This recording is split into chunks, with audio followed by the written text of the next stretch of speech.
Hi అండి. ఇవాళ release అయిన సింగిల్ మూవీ శ్రీ విష్ణు గారి సింగిల్ మూవీ చూడడం జరిగింది. కామెడీ ఎంటర్టైనర్ అని చెప్పి ట్రైలర్స్ లో కానీ టీజర్ లో కానీ చాలా చెప్పారు, ప్రీ రిలీజ్ ఈవెంట్ లో కూడా. సో ఆ కామెడీ ఎంజాయ్ చేయడానికి వచ్చాము ఇవాళ మార్నింగ్ ప్రీమియర్ షోకి.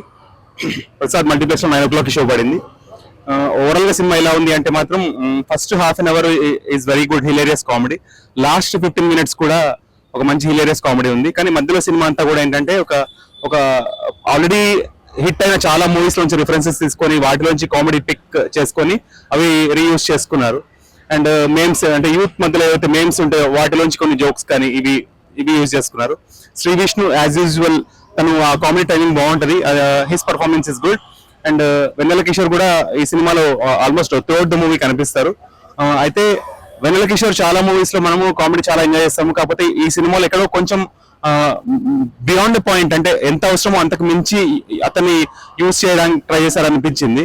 సో ఈ వీక్ రిలీజ్ అయిన మూవీస్ లో ఇది కూడా వన్ ఆఫ్ ది మంచి ఎంటర్టైనర్ గా వచ్చింది. కాబట్టి యూత్ అయితే ఖచ్చితంగా throughout the movie enjoy చేస్తారు. కానీ ఫ్యామిలీ ఆడియన్స్ అయితే they will find the first half an hour and last 15 minutes it's very good actually. Cinema అయితే చాలా బాగుందండి, మామూలుగా లేదు, తిరగదీస్తారు. ఏదైతే వాళ్ళు ప్రామిస్ చేశారో హిలేరియస్ గా ఉంటది, నవ్వుకుంటారు, పొట్ట చక్కలే కామెడీ ఉంటదని చెప్పారో లోపల అదే జరుగుతుంది. మామూలు ఫన్ కాదనమాట. వెన్నెల కిషోర్ గారు, శ్రీ విష్ణు గారు వాళ్ళిద్దరు కాంబినేషన్ కామెడీ మటుకు మామూలుగా లేదు, స్పీక్స్. అండ్ కేతికా గారిది, ఇవానా గారి క్యారెక్టరైజేషన్స్, పెర్ఫార్మెన్స్ చాలా బాగుంది. రాజేంద్ర ప్రసాద్ గారిది ఒక ఇంపార్టెంట్ రోల్, అది కూడా చాలా బాగుంది. సో సినిమా అయితే ఫుల్ ఆన్ ఫన్, నవ్వుకునే వాళ్ళకి నవ్వుకునేంత. థియేటర్ లో పెట్టారు కదా, సింగిల్ గా న్యాయం జరిగింది. చివరిలో సింగిల్ సెంటర్కి వెళ్ళక మన ఆయన సింగిల్ 2కి లీడ్ ఇచ్చి వదిలిపెట్టారు. సింగిల్ ఇలా ఉందంటే 2 మామూలుగా ఉంటుంది. ఇంకా ఆ సింగిల్ మింగిల్ అయ్యేది ఏమన్నా ఉంటుందేమో సింగిల్ 2లో మనం వేచి చూడాలి. బట్ మ్యూజిక్, బ్యాక్గ్రౌండ్ మ్యూజిక్ తో పాటు ఆ ఫన్ జనరేట్ చేసిన విధానం అయితే ఆసమ్. అసలు గీతాట్స్ వాళ్ళు అండ్ డైరెక్టర్ కార్తిక్ గారు ఏదైతే మాట ఇచ్చారో ఆ మాట నిలబెట్టుకున్నారో, శ్రీకృష్ణ గారు ఏదైతే చెప్పారో ఖచ్చితంగా థియేటర్లో సినిమాని బయటికి తీసుకెళ్ళిపోతారు, సినిమాని ఆడియన్స్ తీసుకెళ్తారు అన్నారు. ఒకసారి కాదు, రిపీట్ గా ఫ్రెండ్స్ తో మళ్ళీ వెళ్ళి ఫ్రెండ్స్ తో ఎంజాయ్ చేసే సినిమా అవుతుంది అనమాట. ఎందుకంటే ఆ ఫ్రెండ్లీ ఎమోషన్ అది బాగా చూపించారు ఫ్రెండ్స్ గురించి. ఎంజాయ్ చేస్తారన్న సినిమాని ఎంజాయ్ చేసే audience, not Sree Vishnu fans or ఇంకొకటి ఫ్యాన్స్ అని కాదు, సినిమాని ఎంజాయ్ చేసే ప్రతి ఒక్కరు కూడా ఎంజాయ్ చేస్తారు.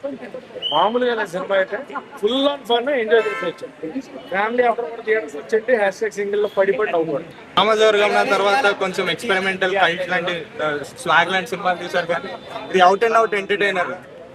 స్టోరీ మీద కాకుండా ఫుల్ డైలాగ్స్ మీద వెళ్ళిపోతాయి. అన్ని మెయిన్ రిఫరెన్సెస్ అన్ని ఉంటాయి.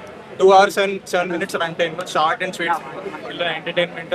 ప్లస్ క్లైమాక్స్ కూడా బాగుంది, ట్విస్ట్ టైప్ పెట్టారు. అంటే క్యామియోస్ అవి ఉన్నాయి, బాగుంది ఎంటర్టైన్మెంట్ సినిమా. నేను ఇంకో 2-3 సార్లు చూస్తాను. హీరో ఇద్దరు ముగ్గురు, ఇద్దరు అమ్మగా 10th లో ఒక అమ్మాయి, ఇంటర్ లో ఒక అమ్మాయి, వీళ్ళందరూ ఉంటారు. ఆ పాత వాళ్ళంతా చిన్నోళ్ళే పెద్దోళ్ళే మనోడికి లవ్ ప్రపోజల్ చేసుకుంటూ వస్తూ ఉంటారు. సెకండ్ హాఫ్ లో చాలా బాగా అనిపించేస్తుంది. కొంచెం ఎమోషనల్ టచింగ్, అంటే రాజేంద్ర ప్రసాద్ గారి పాత్ర కనపడగానే కొంచెం ఎమోషనల్ గా గురవుతాము. అంటే emotional drama, family drama, so దానివల్ల కొంచెం ఎమోషనల్ గురి అవుతాము. కానీ టోటల్ గా సినిమా మొత్తం ఓన్లీ ఎంటర్టైన్మెంట్ కామెడీ కూడా చాలా బాగా అనిపిస్తుంది. శ్రీ గురించి మాట్లాడుతున్నారు, డబుల్ మీనింగ్ ఎలా ఉంటాయి దాంట్లో ఎక్కువ అంత వల్గారిటీ ఏం అనిపించలేదు, చాలా బాగా అనిపించింది. మంచి కామెడీ ఎంటర్టైన్మెంట్, అందరు డైలాగ్ కడిగేసినట్టున్నారు. కాకపోతే శ్రీ విష్ణులా బాలయ్య బాబుని, ప్రభాస్ని, చిరంజీవిని, వెంకటేష్ని, నాగార్జుని అందరిని చూపిస్తాడు. అందరి సినిమాలు గుర్తొచ్చే విధంగా చేశారు. ఇక ఎండింగ్ లో టేబుల్ కార్డ్ పట్టుకొని వచ్చేస్తారు. అదైతే చాలా హ్యాపీ అనిపించింది నాకైతే. సూపర్ ఉంది. సింగిల్ టైటిల్ కి అర్థం ఉన్నది. మింగిల్ అవ్వాలనుకునే వాళ్ళకి సినిమా చూస్తే తెలుస్తుంది. సింగిల్ గా ఉండాలా, మింగిల్ అవ్వాలా. సో మనోడు సింగిల్ అయినా ఉన్నాడా, మింగిల్ అయ్యాడా అంటే Part 2లో చూడండి. సో ఎందుకంటే ఎండింగ్ లో హీరోయిన్ ని సస్పెన్స్ పెట్టారనమాట, ఏం జరగబోతుంది అని చెప్పేసి, పెళ్లి జరుగుతుందా జరగదా అని. సో ఆటోమేటిక్ గా అది Part 2లో చూపించే అవకాశం ఉంది. నేను Part 2 కోసం ఎదురు చూస్తున్నాను, ఎందుకంటే ఆయన సింగిల్ కాబట్టి. ఇంగ్లీష్ లో చెప్పడం అట్లా, కానీ నేను సింగిల్ గానే ఉండదలుచుకున్నాను, మింగిల్ అవ్వదలుచుకోలేదు. జై సింగిల్. థియేటర్ లో చూడాలి, ఓటీటీలో చూడాలి. ఓటీటీలో చూస్తే ఇంత మజా రాదు, థియేటర్ లో చూస్తే చాలా మజా వస్తుంది. ఎందుకంటే బాలబాబు, వెంకటేష్, ప్రభాస్, మహేష్ అందరు ఈ రోజు చూపించాడు కదా, ఆ మజా రావాలంటే థియేటర్ లో చూడాలి. శివయ్య చాలా మంచి ఎంటర్టైన్మెంట్.